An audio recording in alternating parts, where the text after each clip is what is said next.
Buon pomeriggio a tutti e a tutte, spero che mi sentiate forte e chiaro. Io vi porto i saluti della mia collega Ilaria Boiano che purtroppo non è potuta esserci per esigenze di lavoro professionali dell'ultimo momento, ma che appunto si scusa e vi porta i suoi saluti. Apprezzo moltissimo l'invito e l'oggetto della formazione odierna e ringrazio molto l'introduzione, è stata precisissima e sintetica ma molto completa l'introduzione del vostro presidente Conte, che ha fatto un excursus di quello che è stata l'attenzione del legislatore rispetto al fenomeno.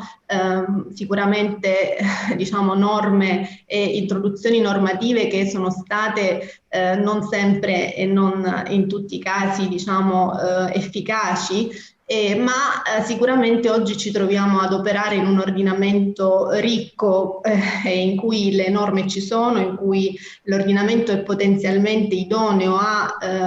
effettivamente garantire l'accesso alla giustizia delle donne vittime di violenza, e quello su cui noi operatori del diritto, operatrici del diritto, avvocati, avvocate, dobbiamo lavorare invece rendere poi efficaci queste norme e fare sì che l'attuazione delle norme sia svolta nel modo più appunto efficace al fine di garantire in primo luogo la tutela dell'incolumità delle donne e dei minori e anche comunque appunto il riconoscimento dei diritti. Io ho preparato delle slide che ora condividerò per diciamo favorire maggiormente il mio intervento. Ecco qui. Io anche diciamo parto dalla normativa internazionale e che noi operatori e noi avvocati e avvocate dobbiamo conoscere benissimo perché le norme internazionali sono il nostro faro. E a me mi esce sullo schermo che ci sono persone in sala d'attesa, io le ammetto, ma non so se devo farlo io, comunque lo faccio. No, no, non ti preoccupare, faccio tutto io. Ok, benissimo. Noi, stavo dicendo, è importantissimo che noi conosciamo la normativa internazionale prevista specificatamente nel settore, perché siamo noi a doverla in più situazioni e ogni qualvolta si presenta necessario sottoporla all'interprete. I giudici hanno l'obbligo, ai sensi del 117 della Costituzione, come la sentenza a Cassazione e Sezioni Unite che vedete nella slide, a scegliere l'interpretazione che più si adegua alla normativa internazionale. In questa sentenza a Sezioni Unite, che quasi sicuramente molti di voi già conosceranno, la Corte di Cassazione ha recepito la definizione propria di violenza di genere, che non era contenuta nelle norme nazionali ma in quelle internazionali, al fine di interpretare un problema di diritto appunto proprio diciamo dell'interpretazione e dell'applicazione di una norma penale. Quindi diciamo operiamo, e questo è il primo punto, in un ordinamento integrato in cui non ci sono solo le norme nazionali ma anche quelle internazionali, prima fra tutte la nota SIDAO e quelle europee, la Convenzione di Istanbul che tutti conoscete, ma anche appunto le direttive dell'Unione Europea. Sicuramente il tema di oggi è diciamo la norma, la direttiva europea regina principale, che è stata nominata anche prima, è quella appunto 29 del 2012, è stata definita come il testo unico dei diritti della vittima. È arrivata all'esito di un processo diciamo legislativo, di un processo all'interno delle istituzioni europee volto proprio a ridisegnare il ruolo della vittima nel processo penale. Si parla, si è detto proprio di dare un input a una rivoluzione, no? Rispetto all'assetto tradizionale del processo penale, tutto spostato e costruito intorno alle garanzie della difesa dell'imputato, per dare spazio invece anche ai diritti della vittima. E tra questi appunto li ho sintetizzati in questa slide, appunto anche il diritto ad un'assistenza specifica, l'attenzione alle vittime vulnerabili. Faccio soltanto dei brevi spunti relativi a quello che prevede la direttiva in merito appunto specificatamente al tema dell'esame e della prova che si assume in dibattimento. E questo, il considerando 35, proprio dice che è necessario che le vittime riescano a spiegare adeguatamente le circostanze del reato ed è necessario garantire che le vittime siano trattate in maniera rispettosa e siano in grado di far valere i propri diritti. È opportuno limitare il rischio di vittimizzazione secondaria e ripetuta, come appunto indica il considerando 53. Questo è un concetto fondamentale che molti e molte di voi sicuramente conosceranno. La vittimizzazione secondaria, per la quale appunto si intende la sottoposizione ad un trattamento non rispettoso della propria dignità e dei propri diritti ai danni della vittima in un contesto invece istituzionale, è quello che noi operatori e operatrici del diritto dobbiamo assolutamente a tutti i costi prevenire e combattere, perché è chiaro, e questo diciamo è intuitivo, che la vittimizzazione secondaria pregiudica fortemente l'emersione del fenomeno, impedisce alle donne di sentirsi libere e sentirsi tranquille di poter denunciare, perché non solo hanno paura e timore delle ritorsioni che possono subire dal partner violento, ma anche per il timore di quello a cui possono essere esposte, no, proprio nel contesto istituzionale. E allora, per esempio, la direttiva già dà delle indicazioni operative molto importanti, che sono quelle appunto in dibattimento, che noi avvocate e avvocati dobbiamo garantire che vengano rispettate, e quindi limitare il numero di contatti non necessari fra autorità e la vittima. Questo appunto la direttiva invita gli Stati a predisporre misure, diciamo, e utilizzare meccanismi come registrazioni video delle audizioni. Poi organizzare il procedimento penale in modo tale da evitare i contatti tra la vittima e i suoi familiari e l'autore del reato, ad esempio convocando la vittima e l'autore del reato alle udienze in orari diversi. Misure pratiche realizzabili per consentire di creare strutture quali ingressi e luoghi d'attesa separati per le vittime. Io sono stata per un progetto di Differenza Donna al Tribunale di Barcellona, che è un sogno, e penso che non ci siano altre strutture del genere in Italia, perché prevede proprio, è stato costruito dopo la legge nazionale, a seguito in attuazione della legge nazionale spagnola sulla violenza di genere, e prevede proprio delle entrate separate e dei corridoi separati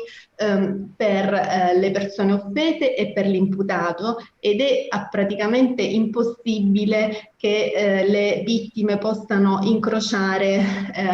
alle altre persone, comunque l'imputato del processo, prima della testimonianza, perché accedono proprio direttamente ad un'aula separata. Nei nostri tribunali questo ovviamente non accade, e devo dire che noi sempre quando andiamo in udienza andiamo sempre accompagnate da o le operatrici del centro o le nostre praticanti, facendo in modo da evitare e far aspettare la persona offesa prima che renda la sua testimonianza in un altro spazio, evitare che appunto davanti l'aula, no, possa incrociare lo sguardo o comunque essere soggetta poi a l'incontro, no, con l'imputato. Questo è proprio veramente la cosa che più può minare innanzitutto la genuinità della dichiarazione della persona offesa, ma veramente la espone ad una sofferenza e diciamo che è proprio la manifestazione di quella vittimizzazione secondaria di cui parlavamo prima. Da un punto di vista pratico, per esempio, vi dico che il Tribunale di Roma, nel quale opero, che è un tribunale grandissimo, con grande fatica siamo riusciti ad ottenere una sala, e questo appunto poi ci confronteremo, mi direte com'è nel vostro foro, una sala per consentire alle persone offese di attendere lì, una sala che però comunque non si riesce effettivamente ad utilizzare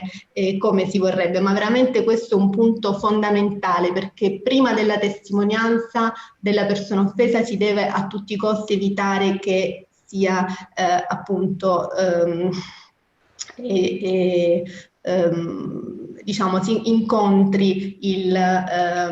l'imputato o i familiari dell'imputato.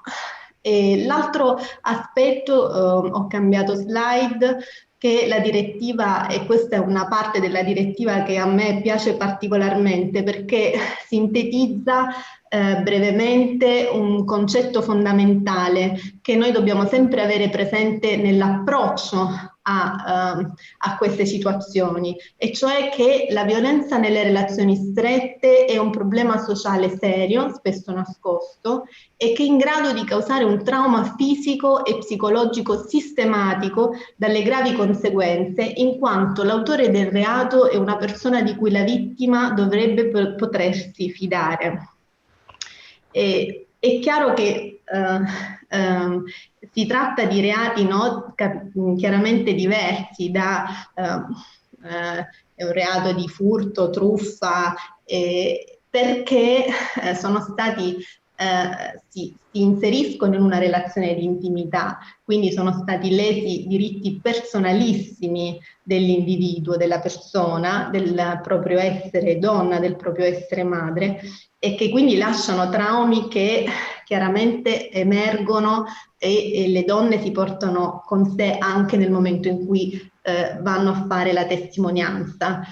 Quindi è fondamentale che la testimonianza avvenga con il massimo rispetto e la massima cura di questa situazione. L'altro aspetto che invece è richiamato nella Convenzione di Istanbul, che voi conoscerete benissimo, e che tutti noi avvocati e avvocate che lavoriamo e che prendiamo appunto in mano casi di violenza di genere dobbiamo tenere assolutamente presente. Il nostro approccio non deve essere mai un approccio casistico. La violenza di genere, come dice la Convenzione di Istanbul, è la manifestazione delle relazioni di potere storicamente diseguali tra uomini e donne, relazioni che hanno condotto alla dominazione, alla discriminazione contro le donne da parte degli uomini, ostacolando il pieno avanzamento delle donne. E questo approccio culturale, cioè avere la consapevolezza che non è quel singolo caso, che non è quel singolo raptus, assolutamente, che non è la esplosione di violenza di un uomo tossicodipendente, malato, ma è che una modalità relazionale che ha radici culturali e che è trasversale, riguarda qualsiasi classe sociale. Queste sono una delle altre indicazioni che ci danno le convenzioni internazionali, insieme a questa su cui noi di Differenza Donna in particolare adesso stiamo facendo un lavoro importantissimo, degli stereotipi che devono essere assolutamente combattuti, in particolare nelle aule pregiudiziarie, perché veramente a fronte di un ordinamento normativo ad oggi completo, seppur sicuramente farraginoso e non particolarmente vincente in alcune parti, però le norme ci sono. Ecco, quello che veramente pregiudica le donne nelle aule dei tribunali sono moltissimo gli stereotipi e i pregiudizi. E qualsiasi pratica basata sull'idea di inferiorità della donna o modelli stereotipati dei ruoli delle donne e degli uomini che devono essere sradicati. E su questo noi operatori e operatrici del diritto, avvocati, avvocate, abbiamo veramente un importantissimo ruolo. Vi vedete nella slide www.progettostep.it dove troverete delle importantissime materiali, esiti di ricerche portate avanti dall'Università della Tuscia insieme a Differenza Donna, che ha analizzato una molteplicità di sentenze a livello nazionale, facendo appunto delle conclusioni e individuando appunto i pregiudizi che più sono diffusi nelle aule di giustizia e a breve ve ne dirò alcuni. Tralascerei questa parte perché ho capito che avete già trattato il ruolo diciamo la fase delle indagini. Chiaramente quello che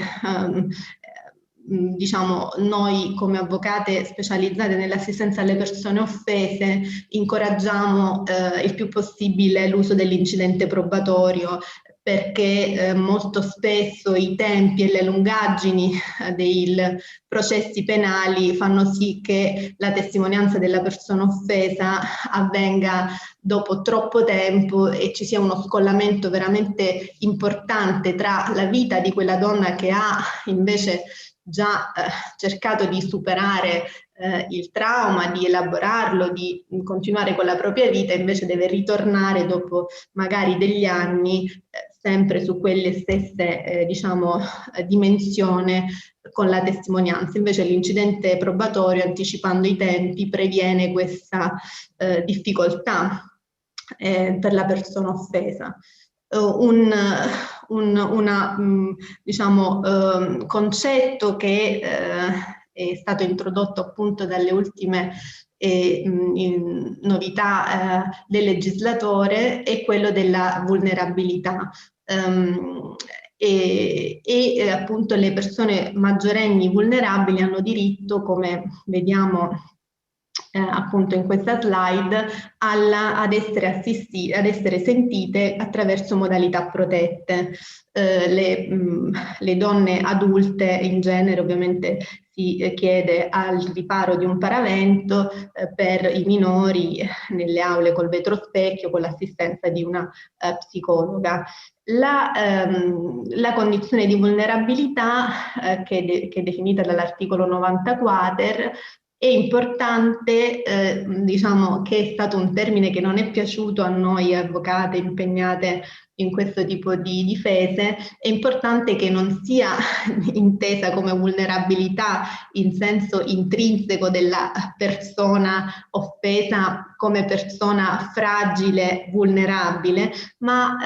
vulnerabilità intesa in senso di conseguenza che deriva da quel reato, da quella specifica fattispecie di reato che quella donna ha subito. È una specificazione questa della appunto sentenza della Corte di Strasburgo che appunto afferma che la condizione di particolare vulnerabilità è determinata dalla condizione di assoggettamento in cui la donna è costretta a vivere a causa delle continue intimidazioni, offese, delle reiterate violenze fisiche e psicologiche, delle minacce che causano nella stessa la paura di ulteriori violenze. Ebbene, questa stessa condizione è quella condizione che la donna continua a provare, ahimè, quando si siede al banco dei testimoni e deve rendere la propria testimonianza. Passando proprio nel merito, io vado un po' veloce per cercare di appunto trattare poi un po' di casistica che vi ho portato, poi alla fine ci saranno tutte le vostre domande e contributi. Chiaramente voi conoscete benissimo che è chiaro che la testimonianza della persona offesa nei reati di violenza di genere ovviamente è la prova regina, chiaramente su cui si incardina tutto il processo, perché nella stragrande maggioranza dei casi noi non abbiamo altri testimoni diretti dei fatti, no? E quindi anche solo sulla testimonianza della persona offesa, questo è un principio che ormai è strapacifico della Cassazione, anche solo la testimonianza della persona offesa può essere da sola portata per la determinazione della responsabilità penale e deve essere sottoposta ovviamente a un vaglio di attendibilità comunque stringente. Quindi andando appunto a vedere per esempio la testimonianza della persona offesa per il reato di maltrattamenti. Il reato di maltrattamenti, come appunto è stato poi definito, no? Chiunque maltratta, quel chiunque maltratta è stato ovviamente oggetto di una... è stato riempito dalla giurisprudenza di legittimità. E il reato di maltrattamenti è costituito, come dice la slide, da una condotta abituale che si estrinseca con più atti delittuosi o no, che determinano sofferenze fisiche o morali, sono realizzati in momenti successivi ma collegati da un nesso di abitualità ed avvinti nel loro svolgimento dall'unica intenzione criminosa di ledere l'integrità fisica o il patrimonio morale del soggetto passivo. Quindi la prima, diciamo, aspetto che deve emergere dall'esame della persona offesa ovviamente è quello della abitualità. Quindi mi raccomando, perché le donne molto spesso si soffermano a raccontare e riferire i singoli episodi, no? Che più gravi, che più ricordano, ma invece nel processo deve emergere, e perché sia provato il reato di maltrattamenti, deve emergere una modalità relazionale violenta da parte o psicologicamente o fisicamente o entrambe da parte del partner. E quindi io vi ho riportato, vabbè, questa parte, ma diciamo ce ne sarebbero tante comunque questa significativa, diciamo, testimonianza di questa persona offesa che dice: ma io lavoravo, ma bastava che avessi un weekend libero e cucinavo, non c'è abbastanza sale, c'era un problema, non ero in grado di fare quella bistecca, o insomma lo leggete voi, e diciamo far capire che è proprio quella modalità relazionale di approccio rispetto alla donna propria, no, di quell'imputato e di quella relazione. Un'altra cosa molto importante che deve emergere nell'esame della persona offesa per il reato di maltrattamenti è che diciamo appunto la Cassazione ha chiarito che non assume rilievo il fatto che gli atti lesivi, no, si siano alternati a periodi di normalità, come appunto questa massima che vi ho riportato nelle slide. L'intervallo di tempo tra una serie e l'altra di episodi lesivi non fa venir meno l'esistenza dell'illecito, e questo è bene che emerga, anche perché fa capire è verosimile quindi che una donna che magari è stata per anni, parliamo di magari imputazioni di maltrattamenti per 10 anni con quell'uomo, spiegare, no? Spiegare qual era esattamente la dinamica. Non è che questo era un uomo che ogni giorno la picchiava brutalmente, ma era un uomo che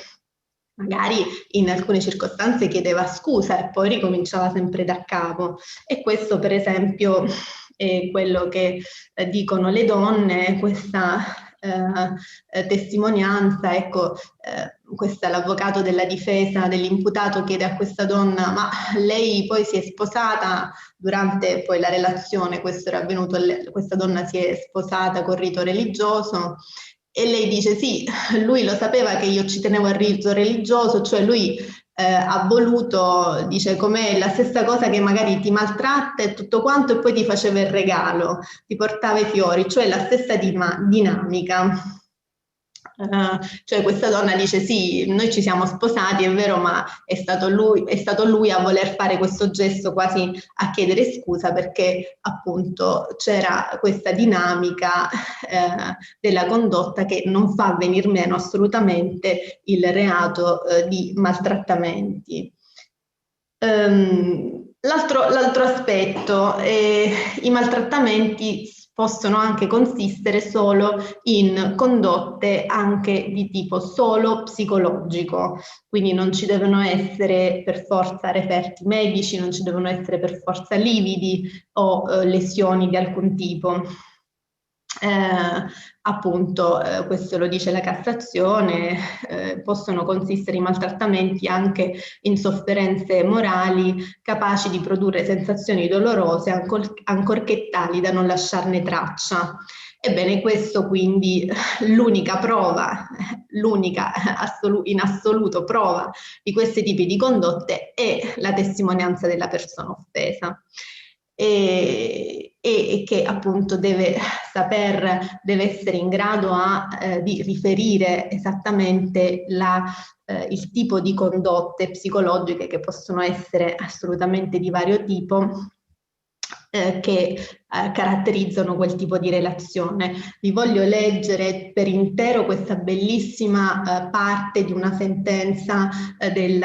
Tribunale Penale di Roma, una sentenza che ha condannato un uomo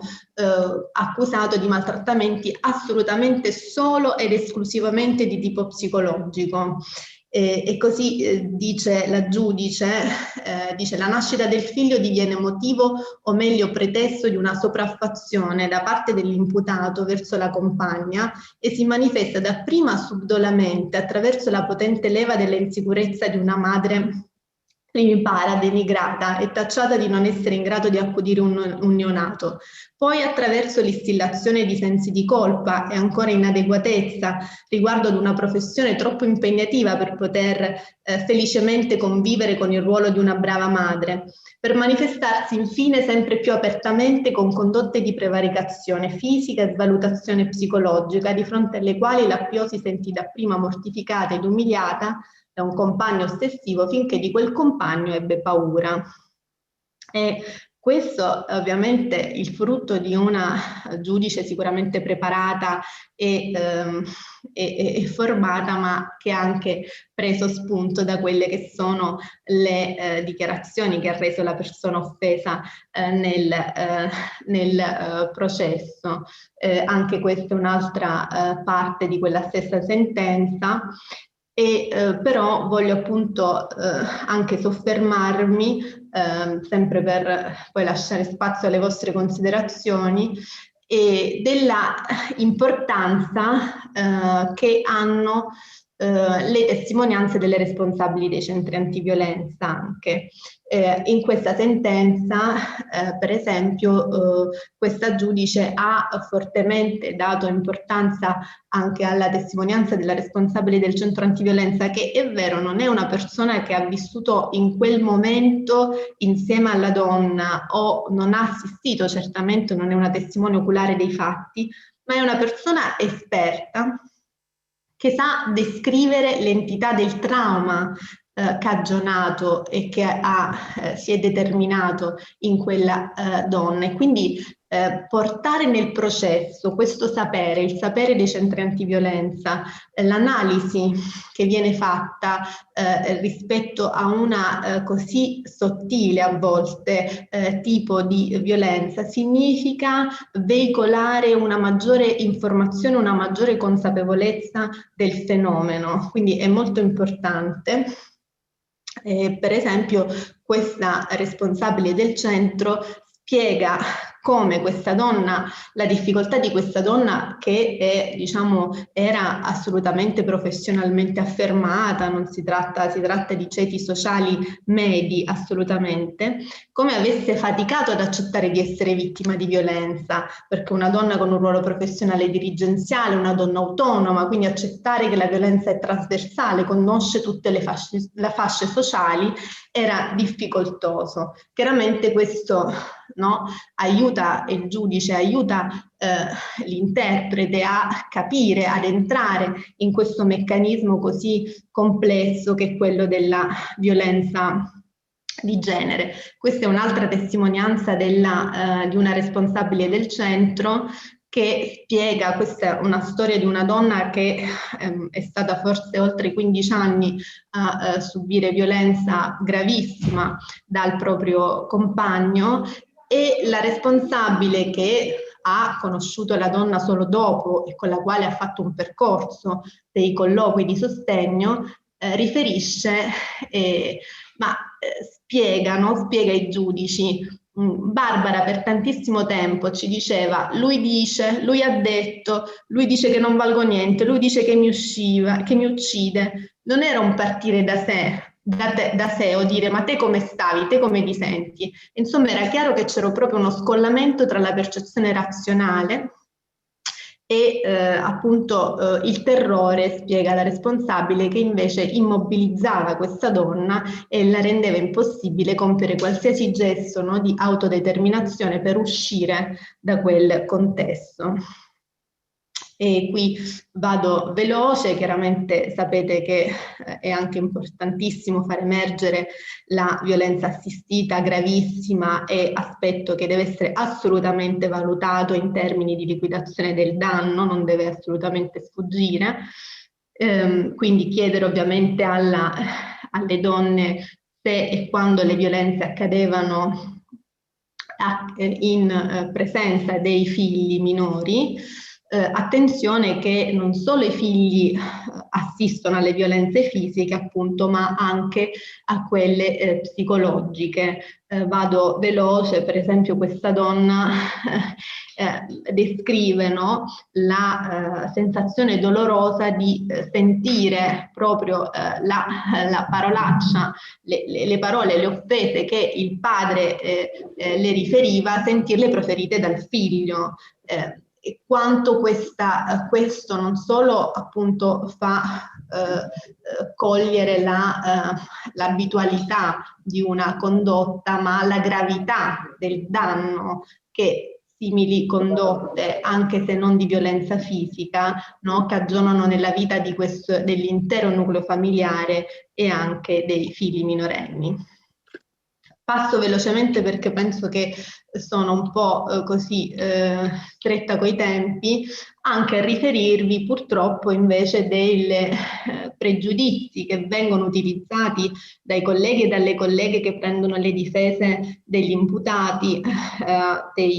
in questi processi, e che scelgono di veicolare attraverso le loro difese pregiudizi e stereotipi, cercando di capovolgere le parti, quindi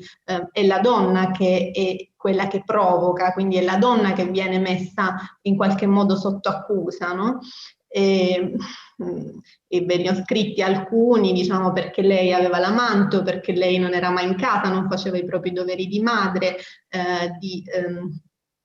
di donna di casa, perché ha solo degli interessi economici nel portare avanti questa denuncia, perché la denuncia è solo strumentale. Vi faccio degli esempi proprio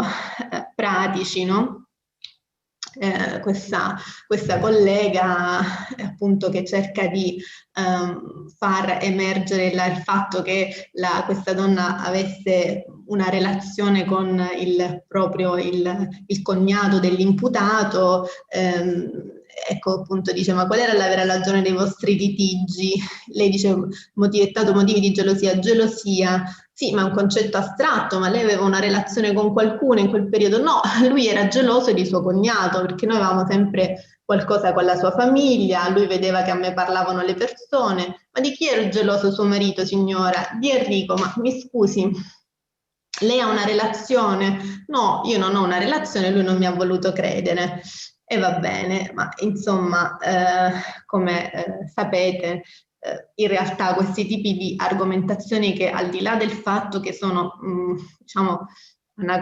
quasi anacronistici, ma che fanno, cioè, portano nel processo, nelle aule odierne, gli argomenti difensivi propri del diritto di onore, non sono poi così efficaci, perché insomma comunque la Cassazione, come vedete, ci dice che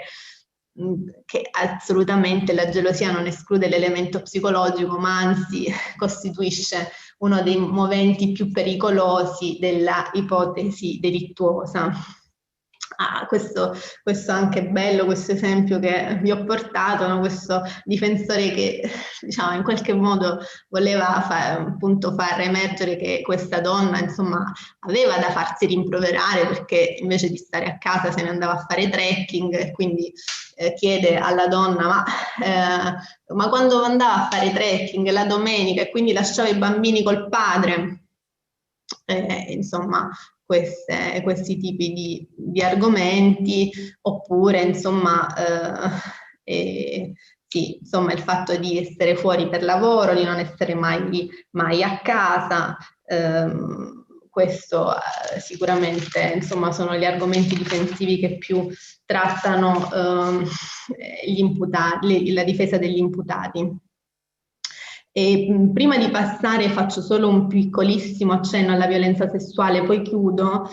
Quello che mi era sfuggito di dire prima rispetto anche all'importanza dei centri antiviolenza, io proprio lo vediamo quotidianamente, no? Che chiaramente la testimonianza della persona offesa, come ho detto prima, è fondamentale, è la prova regina del processo penale in questi tipi di reati. Le donne che fanno un percorso e che arrivano alla testimonianza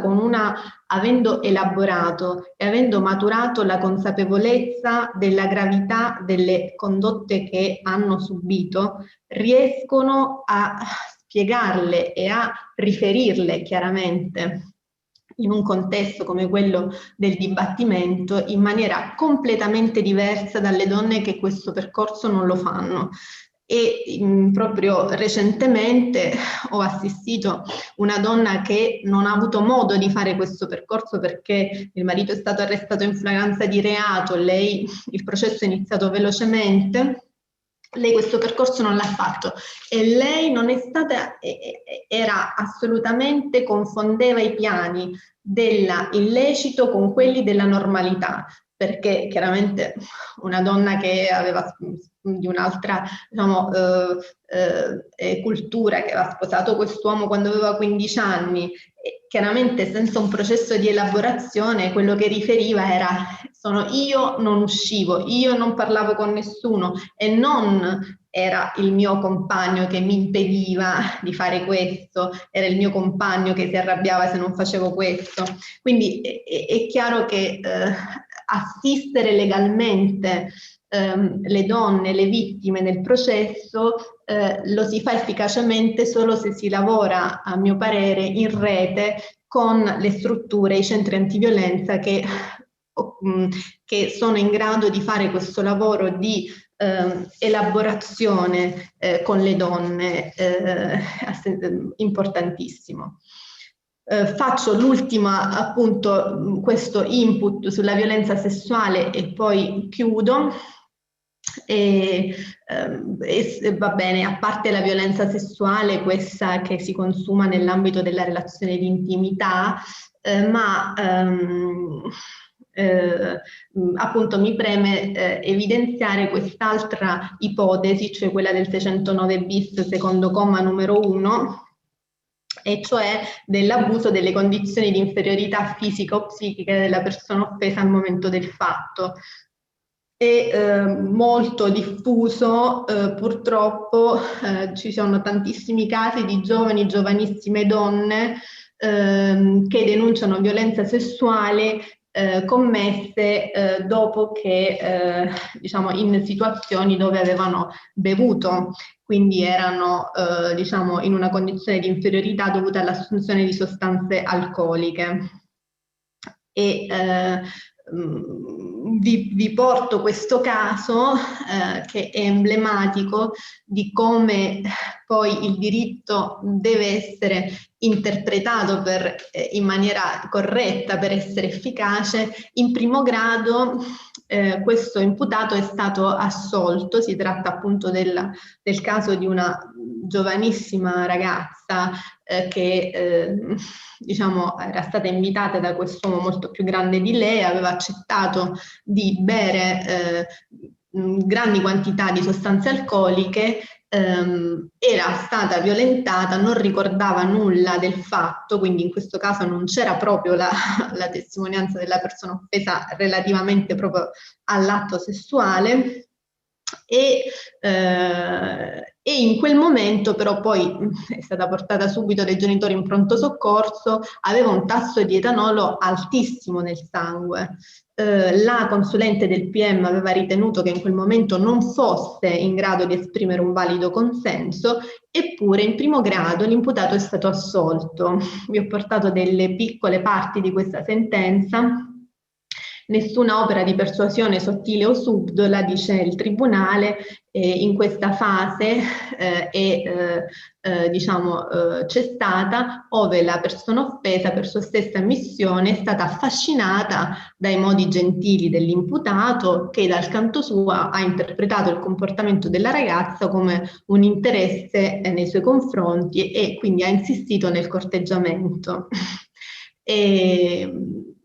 Questa decisione è stata, noi abbiamo fatto appello, il PM ha fatto appello,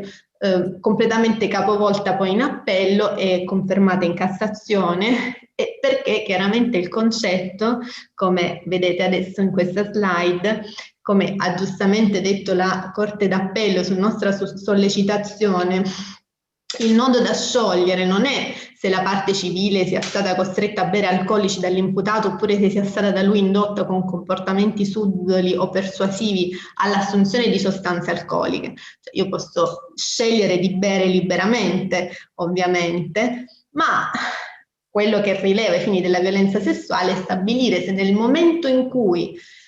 se è stato consumato un rapporto sessuale, la persona offesa sia o meno in grado di esprimere un consapevole consenso e di contro se l'imputato fosse consapevole dello stato di menomazione in cui si trovava la vittima in questo momento.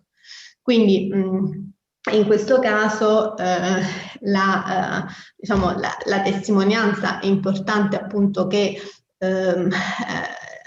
la persona offesa, che emerga in dibattimento che la persona offesa sia appunto l'incapacità in quel momento di esprimere un consenso al rapporto sessuale. Va bene, qui diciamo ci sono delle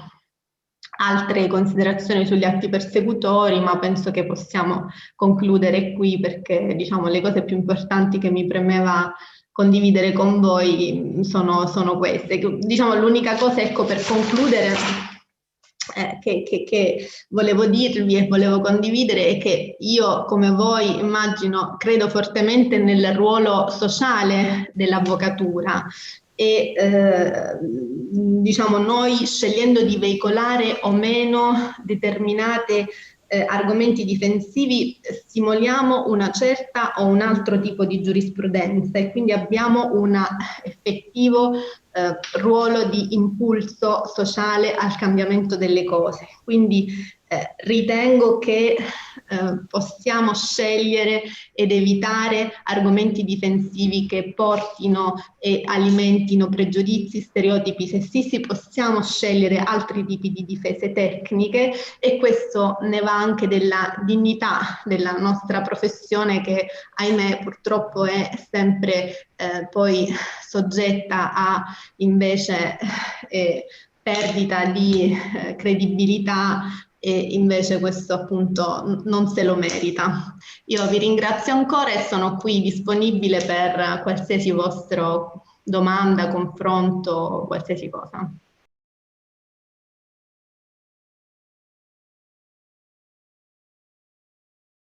Allora, io cercherò di affrontare due questioni durante la mia relazione, e cioè a cosa serva il risarcimento del danno in caso di commissione di un reato e quali siano i danni da prendere in considerazione, soprattutto in riferimento alla tipologia di danni che sono, di reati, scusate, che sono oggetto di questo corso.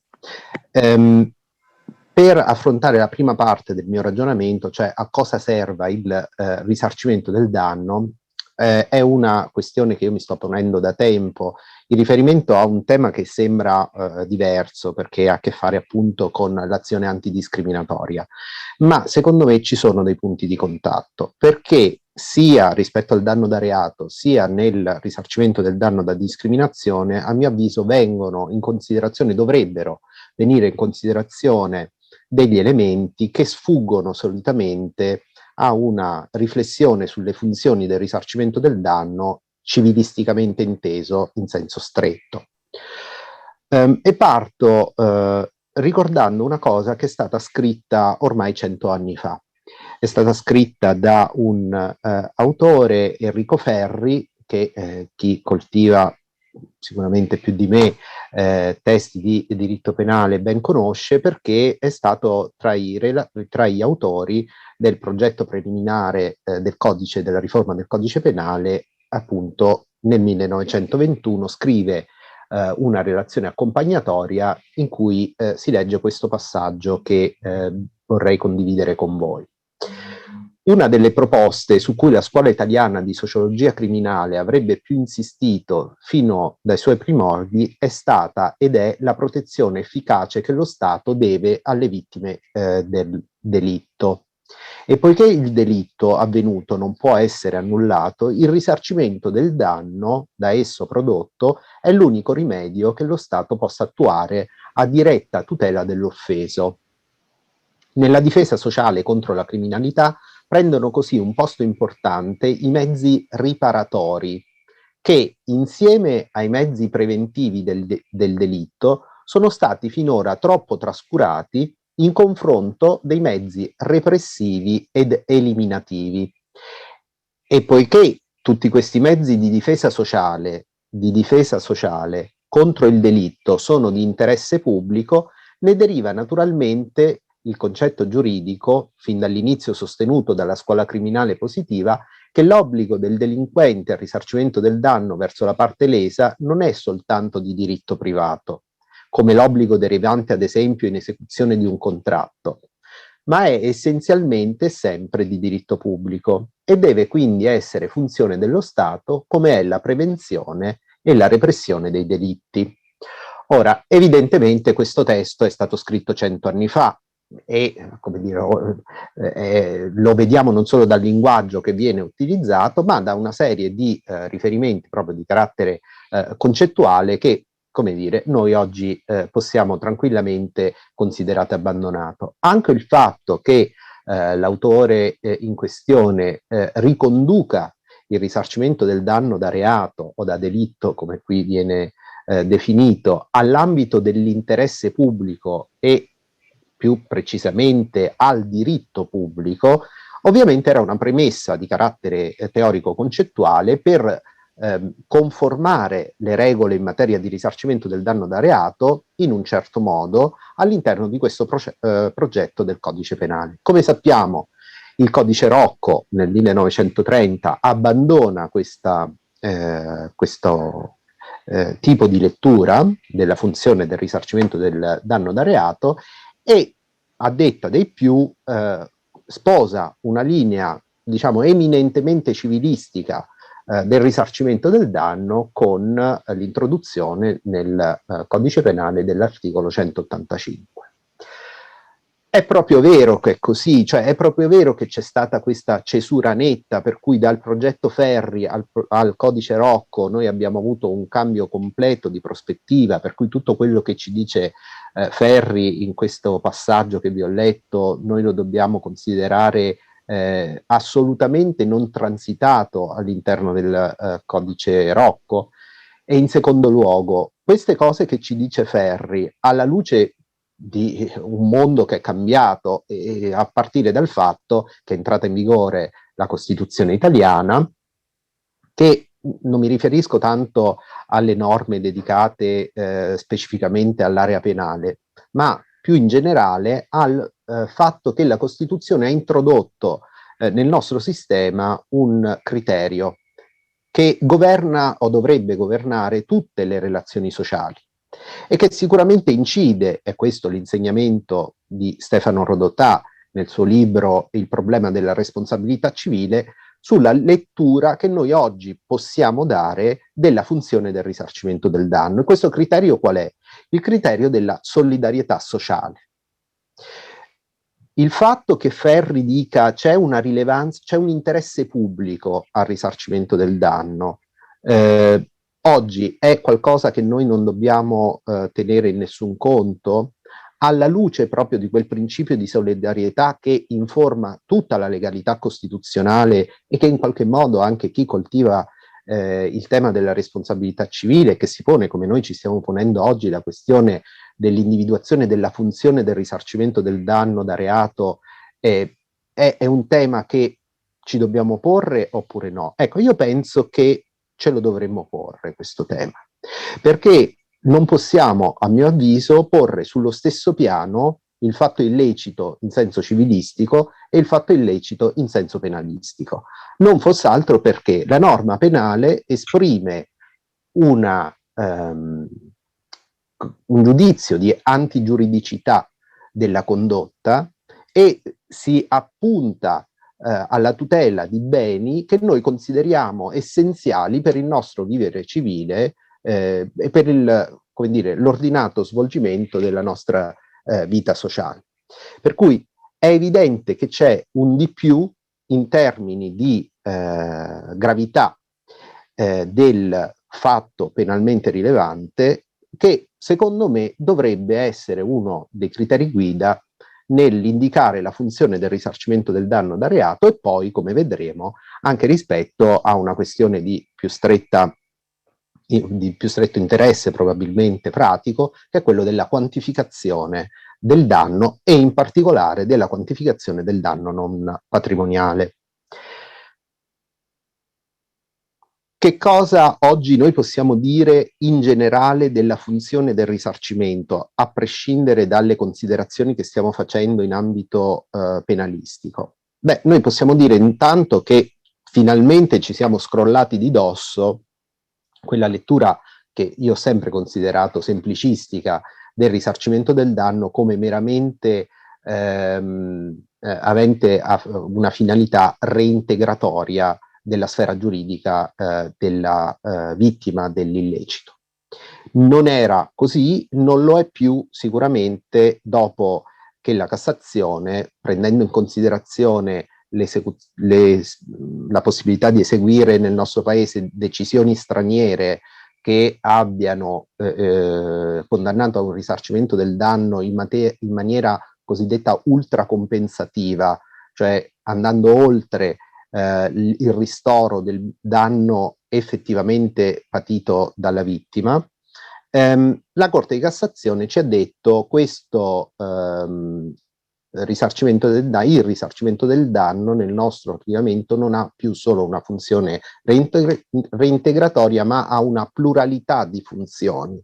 Tra queste funzioni rientra anche una funzione di carattere sanzionatorio punitiva e, aggiungo io, una funzione di carattere deterrente. Perché aggiungo questa funzione di carattere deterrente e mi collego alla premessa che facevo, e cioè che lo studio di questi aspetti del risarcimento li collego strettamente all'azione antidiscriminatoria? Perché la Corte di Giustizia dell'Unione Europea ci ha detto che nel quantificare il risarcimento del danno in caso di illeciti antidiscriminatori, scusate, deve anche tendere a mandare un messaggio sociale, diciamo così, che dica a tutti i consociati che certi comportamenti non sono ammissibili nel nostro ordinamento e che nel caso in cui qualcuno li tenga c'è una severità aggiuntiva di cui si deve tener conto nel quantificare il risarcimento del danno. Facciamo ancora bene in questo caso a parlare di risarcimento? Cioè, qui delle due l'una: o abbandoniamo completamente l'idea che il risarcimento reintegri la sfera giuridica della vittima e quindi parliamo di pena privata, parliamo di sanzione, lasciamo stare la parola risarcimento, oppure diciamo che la funzione del risarcimento si arricchisce di qualcosa e questo arricchimento in termini funzionali si riflette inevitabilmente anche sulla quantificazione del danno non patrimoniale che noi prendiamo in considerazione. Quindi cambia la funzione del risarcimento, si arricchisce, va oltre la mera reintegrazione della sfera giuridica della vittima, cambia anche la regola in base alla quale noi quantifichiamo il risarcimento del danno, perché non teniamo più presente esclusivamente le conseguenze che effettivamente si sono prodotte nella sfera giuridica della vittima e teniamo conto invece di altri elementi che possano, tutti tenuti presente, realizzare queste funzioni ulteriori di carattere sanzionatorio deterrente. Quindi non mi posso immaginare nel mio ordinamento, per come sono le norme vigenti, un risarcimento del danno che non prenda assolutamente in considerazione le ricadute concrete in termini negativi nella sfera giuridica della vittima. Quindi questa è la base, diciamo, è la base al di sotto della quale il risarcimento del danno non può scendere. Il punto è tutto ciò che io posso costruire al di sopra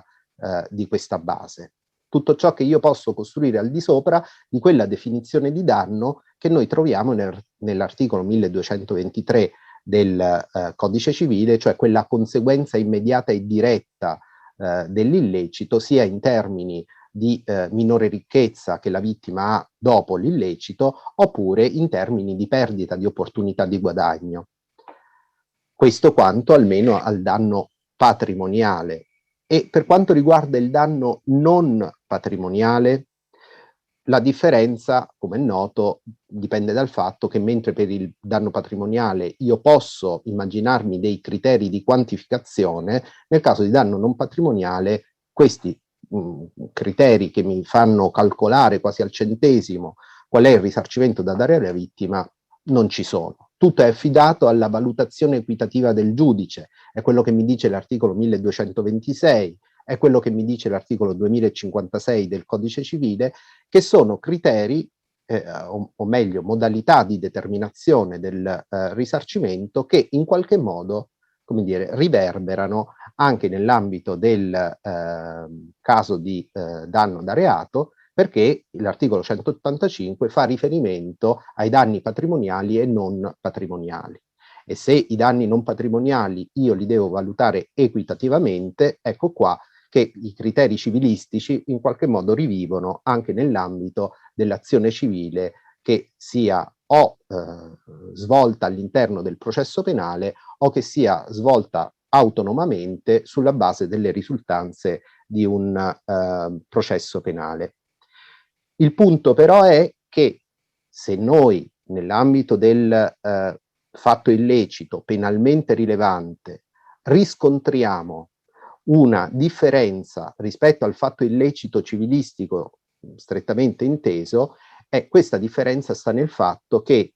chi commette l'illecito ha aggredito un bene, un interesse che sicuramente modifica la sfera giuridica della vittima, ma in qualche modo incide indirettamente sulle relazioni sociali, quantomeno nel contesto in cui il reato si è verificato.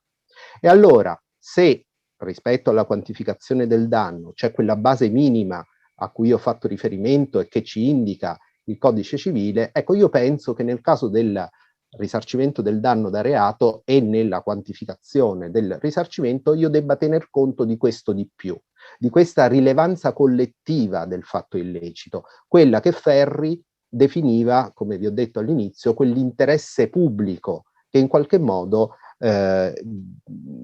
viene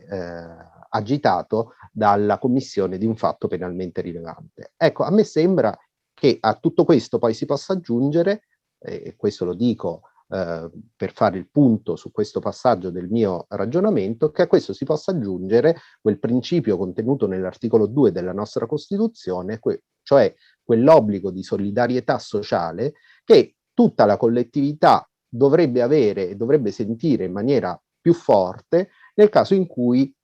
ci si trovi di fronte non alla vittima di un illecito civile, ma alla vittima di un illecito penale. Tanto più se gli illeciti che stiamo prendendo in considerazione sono quelli appunto a cui è dedicato questo corso e che sono evidentemente dei fatti che sono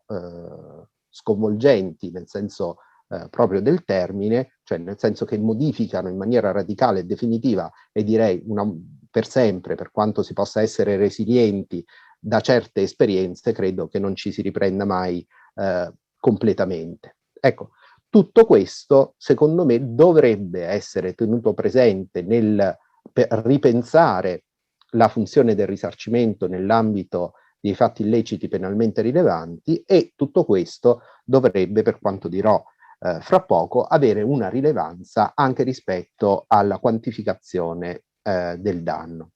Ovvio che io con tutto questo non sto dicendo che scompaia o che non dobbiamo più tenere conto della funzione reintegratoria del risarcimento del danno, ma il punto è che, come ho cercato di dire prima, questa è la base del nostro ragionamento che noi troviamo scandita dalle norme del codice civile, è la base al di sotto della quale noi non possiamo scendere. Io mi sto chiedendo cosa ci sia in più rispetto alla reintegrazione anche in termini di quantificazione del danno. Tenere conto della specificità del fatto illecito penalmente rilevante, secondo me, poi ha anche degli ulteriori riflessi. Quindi non mi dice soltanto che qui c'è una antigiuridicità più marcata che deve poi incidere sulla funzione del risarcimento e sulla quantificazione del danno, ma secondo me cambia, in qualche modo ci costringe a rileggere tutta la struttura del fatto illecito. Penso per esempio a una questione, e cioè quanto abbia rilevanza l'elemento soggettivo della fattispecie rispetto alla quantificazione del danno. A metà degli anni 70 esce questo volume sul dolo, scritto dal professor Cendon, che viene molto criticato. È uno di quei, penso è uno dei libri più criticati dalla civilistica italiana. Perché? Perché Cendon diceva una cosa, che in quel momento era un po', passatemi questa battuta, era un po' come bestemmiare in chiesa. Cioè, lui diceva il dolo e la colpa, cioè i due elementi soggettivi del fatto illecito civilisticamente inteso,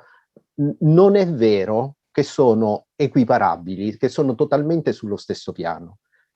L'articolo 2043 dice qualunque fatto doloso o colposo che arrechi ad altri un danno ingiusto, eccetera, eccetera, no? Quella avversativa o veniva letta col fatto che sia doloso o che sia colposo è del tutto irrilevante, comunque sia il fatto illecito è la premessa del nostro ragionamento per chiederci se c'è stato un danno ingiusto, facciamo meno sorgere il risarcimento del danno a favore della vittima. Ecco, questa avversativa che rendeva equiparabile il dolo e la colpa è una regola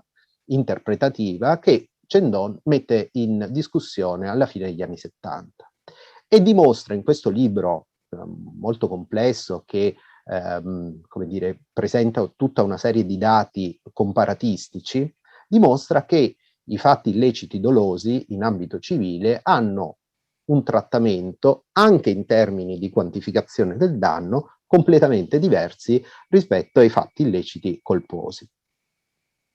Ora, in questi anni una cosa che ho fatto costantemente è analizzare le tecniche di determinazione del quantum del risarcimento che i giudici del nostro paese adottano nelle più varie circostanze. È una cosa che ho riscontrato in maniera costante, è che tutte le volte in cui il giudice deve quantificare il danno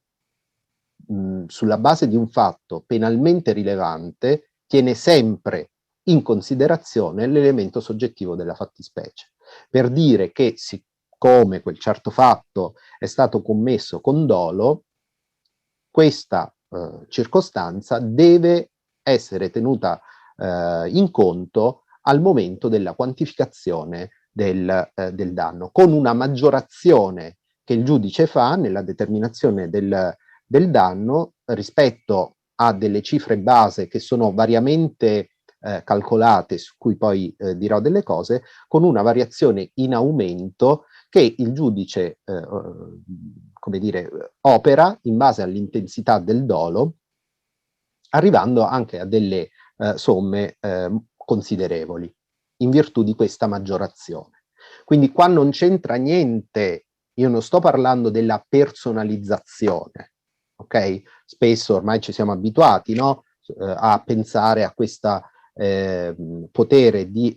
in aumento della quantificazione del danno, tenuto conto delle circostanze del caso concreto, soprattutto dei riflessi che nella sfera giuridica della vittima ha prodotto l'illecito. Non c'entra niente con quello che sto dicendo io, perché qui il giudice non tiene in considerazione le conseguenze nella sfera giuridica della vittima, ma tiene presente, ai fini della valutazione equitativa del danno non patrimoniale, il comportamento dell'autore dell'illecito e in particolar modo l'elemento soggettivo che ha caratterizzato la sua condotta. Cioè, mentre una visione strettamente reintegratoria del risarcimento del danno mi porta a concentrarmi sulle conseguenze che l'illecito ha avuto nella sfera giuridica della vittima, andare oltre la funzione reintegratoria, in quella che io ho chiamato funzione sanzionatorio deterrente, significa invece spostare l'attenzione, nel senso di renderla complementare rispetto a quella che dobbiamo dedicare alla vittima, spostare l'attenzione sulla condotta dell'autore dell'illecito e anche sul suo elemento soggettivo. Ci si possono fare molte obiezioni a questo mio ragionamento, soltanto che queste obiezioni dovrebbero non solo confutare quello che io vi ho appena detto, ma confutare alla base l'assunto da cui io sono partito, e cioè che il fatto illecito penale e il fatto illecito civile, anche se danno luogo in tutti e due i casi a un risarcimento del danno, non sono trattati nello stesso modo nel nostro ordinamento. Pensate per esempio anche all'incidenza che la penale rilevanza del fatto ha sui termini di prescrizione. Oppure pensate al fatto che mentre nell'articolo 2043 del nostro codice civile la fattispecie illecita è atipica,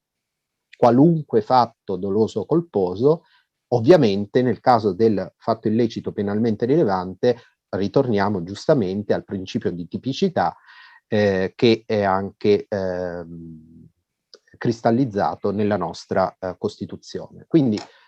questi sono alcuni dati, ne potrei aggiungere altri, ma per dire che le regole di costruzione del fatto illecito penale sono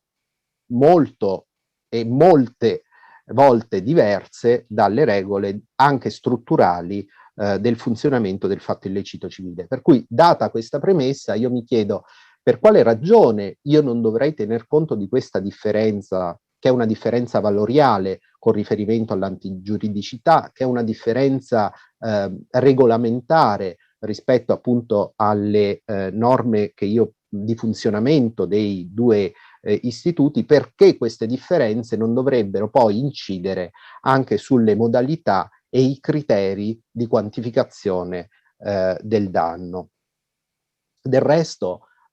noi ci possiamo immaginare dei casi in cui l'elemento soggettivo scompare del tutto come elemento strutturale della fattispecie illecita, penso ai casi appunto di responsabilità oggettiva e neanche a farla apposta, nel caso della responsabilità da discriminazione, ormai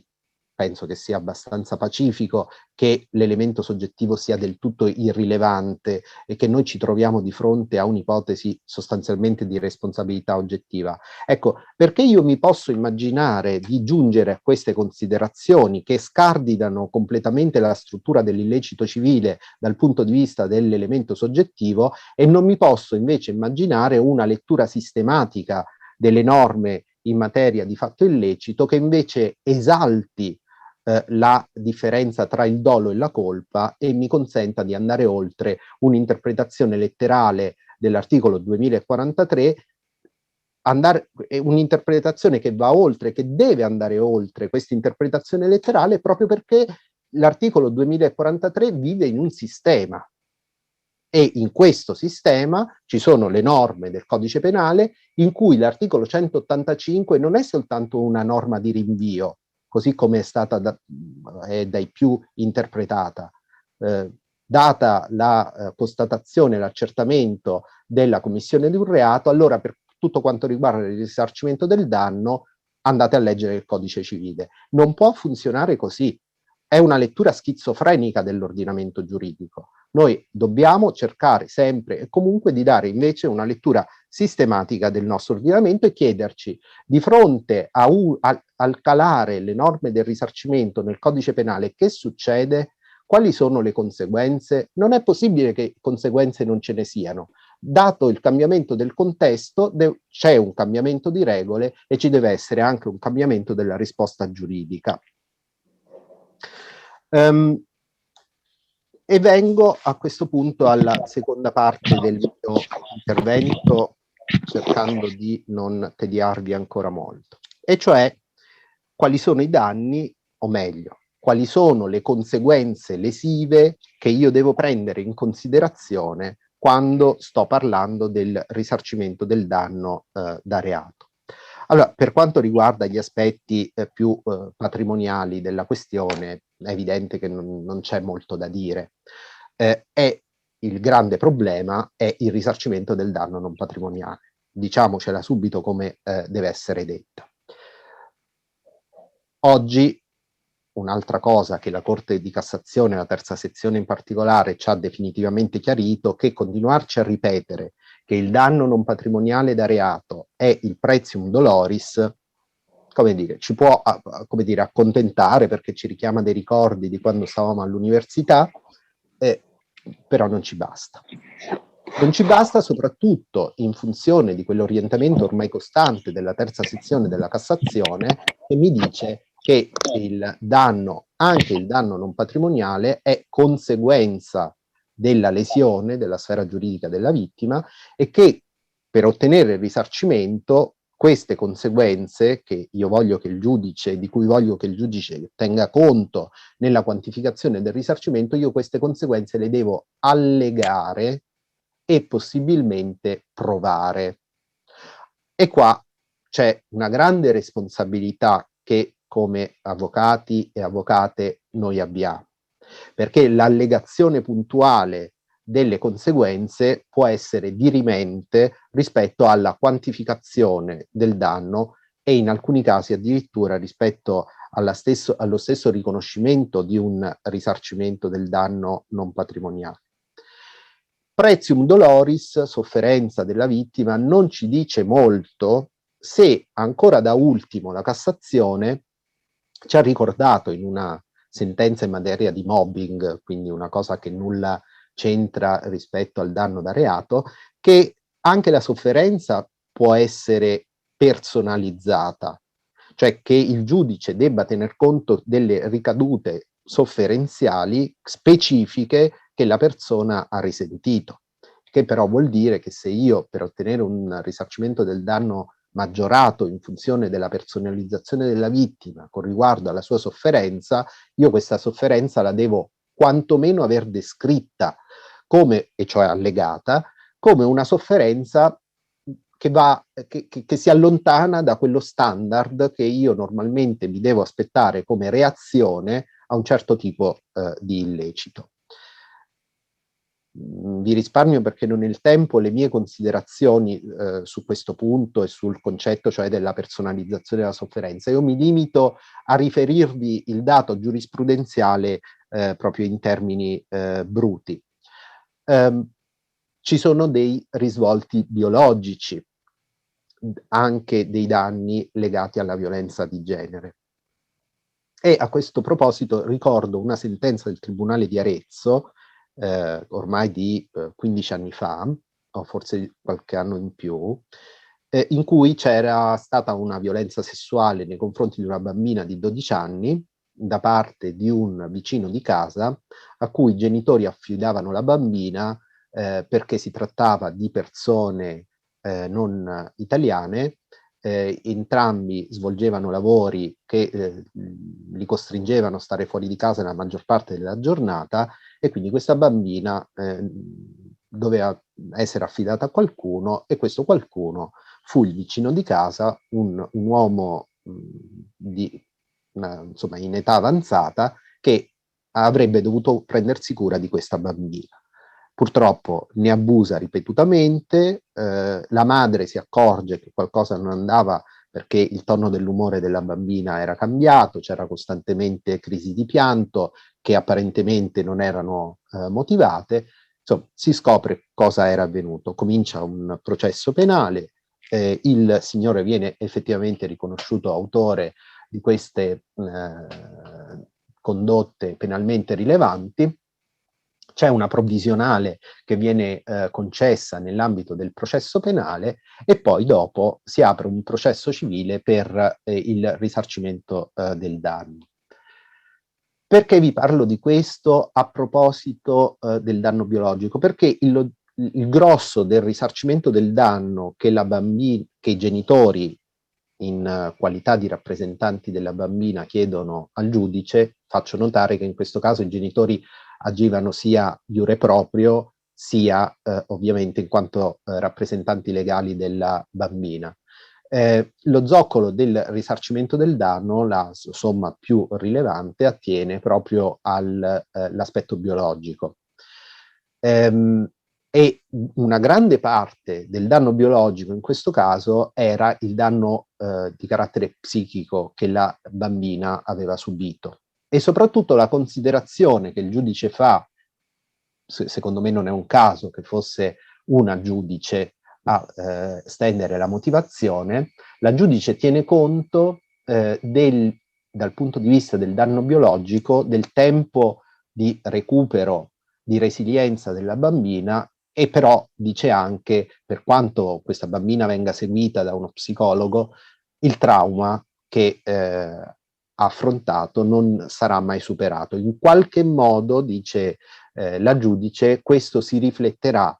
sulle sue relazioni anche di carattere affettivo future, e io anche di questo devo tener conto nella personalizzazione del danno biologico che ha subito la vittima del reato. A questo punto, dopo aver quantificato il danno biologico, la giudice si pone la questione della quantificazione del danno morale in senso stretto, quindi del danno non patrimoniale da reato, lo potremmo chiamare. E per quantificare questo danno prende come base di calcolo la cifra che aveva determinato per il risarcimento del danno biologico. Si trattava già di una cifra importante che viene aumentata del doppio come risarcimento del danno morale da reato, potremmo chiamarlo così. E solo facendo questi calcoli veniva fuori una somma considerevole, ora vado a memoria, ma mi pare di ricordare che fosse intorno ai 300.000 euro. Quindi, a partire dalle considerazioni dei riflessi psicologici, quindi del danno alla psiche di questa bambina, la giudice prende in considerazione i risvolti esistenziali di quello che le era capitato e tiene in considerazione i risvolti sofferenziali, e per i primi gli servono a personalizzare il biologico, mentre per quantificare i secondi prende come base di calcolo la cifra che aveva così determinato e la aumenta fino al doppio. Ancora, è l'ultima cosa che giuro dico. Abbiamo una sentenza della Corte di Cassazione del 24 novembre del 2020. La sentenza io sono riuscito ad averla, ma non è ancora pubblica perché la stanno anonimizzando. Ad ogni modo, la sentenza è la numero 26.757 quindi 26.757 del 2020. Il caso qua è quello di una donna cittadina italiana ma di origini rumene che subisce una violenza da parte di due cittadini rumeni, i quali saranno poi condannati a 10 anni e 6 mesi di reclusione, oltre che al risarcimento del danno. È una vicenda processuale che è durata tantissimo, perché questa vicenda processuale si è incastrata, diciamo così, intanto con i procedimenti contro l'Italia davanti alla Corte di Giustizia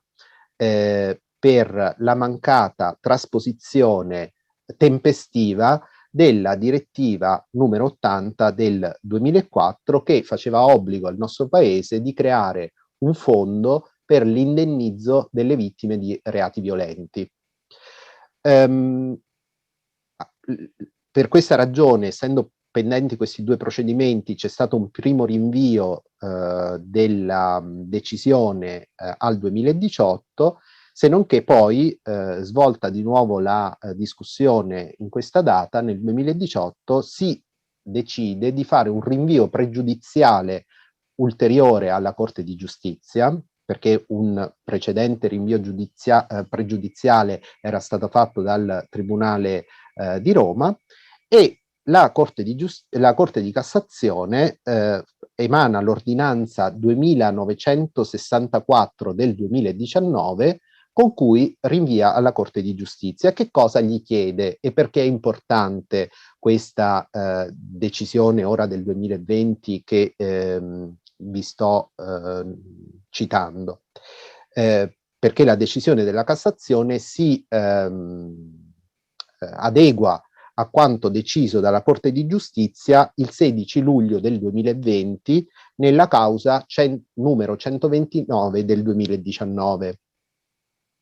Che cosa aveva chiesto la Corte in via pregiudiziale? Se queste norme della direttiva andavano riferiti soltanto ai cosiddetti reati violenti transfrontalieri, cioè che avevano un elemento cosiddetto di estraneità, oppure se potevano essere riferiti anche ai cosiddetti reati violenti puramente interni,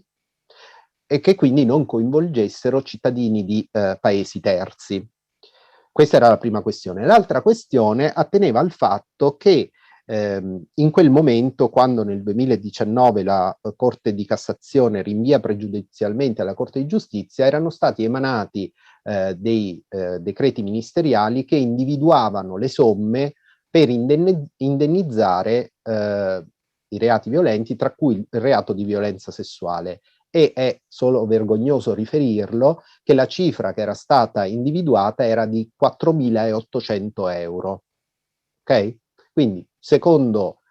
quel decreto ministeriale, l'indennizzo statale,